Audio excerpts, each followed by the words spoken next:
She called me a thief. Right there, between the champagne glasses and the string lights, my mother-in-law's voice sliced through the music like a blade. "You're the thief," she spat, clutching her wrist where her gold watch used to be. $20,000 worth of accusation. The guests froze. My husband, no, her son, turned to me. His eyes weren't searching for truth. They were searching for someone to blame. And he found me. I said, "I didn't take it." He didn't listen. Instead, his fist did the talking. A sudden flash, pain exploding across my face. I hit the marble floor, tasting blood and disbelief. That moment, that split second of humiliation, changed everything. Not because I was hurt, but because I stopped being afraid. Backstory. When I married Daniel, his mother gave me a gold bracelet. She said, "Welcome to the family, dear." Back then, I believed her smile. I believed her son. But beneath that polished kindness, I learned she didn't want a daughter-in-law. She wanted a servant. I was the outsider who'd stolen her only son. Every insult she wrapped in silk. Every favor she turned into a reminder of my place. Still, I stayed polite, grateful, patient. I told myself she'd change once she saw I loved him. But cruelty doesn't soften, it corrodes. Daniel started echoing her words. "Mom's just looking out for us," he'd say, when she criticized my cooking, my clothes, even my voice. Slowly, I became invisible in my own home, except when they needed someone to blame. The beginning of betrayal. The watch incident wasn't the first spark. It was just the explosion. A week before our anniversary, I'd noticed whispers, hushed conversations between Daniel and his mother. When I entered, they'd stop. Then her watch went missing. I should have known. She'd set the stage. A watch left accidentally on the counter, just within reach of the cameras she'd secretly installed. But the cameras, I later discovered, had been tampered with. Only one angle remained, the one where I walked past the table. Perfect framing, perfect victim. When she screamed that night, everything fell into place. Shift in mindset. Pain has a strange way of clarifying things. As I lay on the cold floor, nose bleeding, people staring, I realized I didn't have to defend myself anymore. I had to destroy them.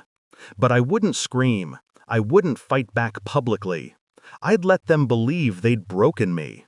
For weeks, I played the role, the humiliated wife, the fragile woman. I let Daniel's guilt fade into arrogance again. I let his mother parade around, proud of her little lesson. What they didn't know was that I had already started recording. Execution of the plan. First, the cameras. I retrieved the backup footage from the home security system, one even her technician forgot to disable. It showed her slipping the watch into her own purse that morning, clear as daylight. Then, the money trail. Daniel had secretly transferred $15,000 from our joint account to his mother's name a day before the party, disguised as gift. I printed every record. I filed my evidence quietly, through a friend at the local police department. Then I waited. When the police called them for questioning, I wasn't there. I was at a hotel downtown, watching the chaos unfold through a friend's live text updates. They denied everything, of course, until the footage surfaced. The watch, her hand, her face, caught. Daniel called me that night. His voice trembled for the first time in years. "Why did you do this?" he said. I smiled. "You hit the wrong person." Climax and confrontation. 2 weeks later, I went back, not as his wife, but as a ghost walking through the ruins. He opened the door, unshaven, eyes hollow. His mother sat on the couch, wearing shame like a new perfume. No one spoke. I placed the divorce papers on the table. "This is me returning what doesn't belong to me," I said, echoing her words from that night. Daniel stared at the papers, then at me. "You ruined us." I tilted my head. No, you did that when you believed her instead of me. Then I left. Resolution and emotional release. The court granted me half the assets and full peace of mind. She was charged with false accusation and evidence tampering. Daniel lost his reputation. His company's investors pulled out when the scandal hit the papers. I never celebrated anniversaries again. But I do light a candle every year, not for love, but for clarity. That night, when she accused me, I thought I'd lost everything.